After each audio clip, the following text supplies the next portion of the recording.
اور یہ تسبیح سبحان اللہ و بحمدہ سبحان اللہ العظیم، ایک تسبیح کے آگے پھر 3 دفعہ درود ابراہیمیہ پہلا نہیں آتا تو کوئی پڑھ لو، اس کی کھلی اجازت ہے جس کو سکھائیں۔ اس تسبیح سے خدا ساری کائنات کو رزق دیتا ہے، اور اس کے علاوہ اس تسبیح سے مصیبتیں ٹالتا ہے اللہ تعالیٰ، رزق کے علاوہ مصیبتیں۔ تم روزگار کو پیٹ رہے رو رہے، اگر روزگار کھلوانا ہے اور حقیقت میں کھل جائے اور اٹل ہو، جس میں شک نہ ہو، تو یہ آقا جی کی باتیں ہیں، تو ان کو بولو کہ خود بھی تسبیحیں پڑھیں لیڈر، اور عوام کو بھی پڑھائیں، اور اخباروں میں بھی دیں اس کو، یہ تسبیحیں نہ چھوڑو، تسبیحیں پڑھو، رزق کے علاوہ مصیبتیں ٹلے گی۔ اور نبی کریم نے اس کی حد سے زیادہ تعریف کی ہے رغبت دلانے کے لیے، میری امت کو 2 کلمات پڑھنے سے ہی کام ہو جائے۔ لیکن جب غفلت ہوتی ہے، قسمت خراب ہوتی ہے، تو انسان کو ان چیزوں کا خیال نہیں ہوتا ہے، وسائل میں لگا، وسائل خود بن جائیں گے۔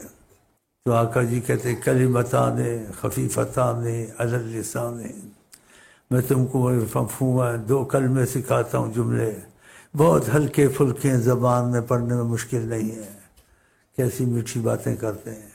کلمتان خفیفتان علی اللسان، بہت ہی آسان ہے پڑھنے میں، ثقیلتان فی المیزان، بہت ہی وزن رکھتی ہیں یہ میزان میں، ماشاءاللہ۔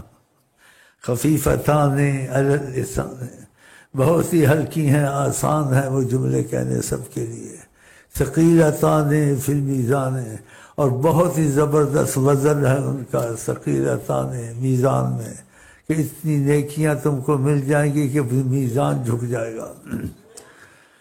حبیبتان الی الرحمن، اور خدا نے ان جملوں کو بہت ہی پیار کیا ہے، پسند کیا ہے، حبیبتان الی الرحمن۔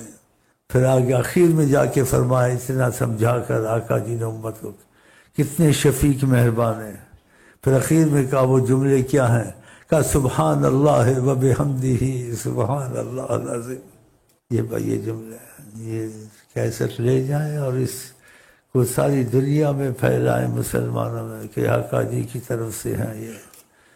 اور جو یہاں سلسلے سے جاتی ہیں چیزیں تو سمجھو یہ حقیقت ہے، یہ آقا جی کا دخل ہوتا ہے، اس میں اور اثر آ جاتا ہے، اس میں اثر تمہاری زبان کا اثر، ہماری زبان کا اثر، اور نبی جی کی زبان کا اثر، جو ان کی زبان سے جملے نکلے اس میں بڑا اثر ہوتا ہے۔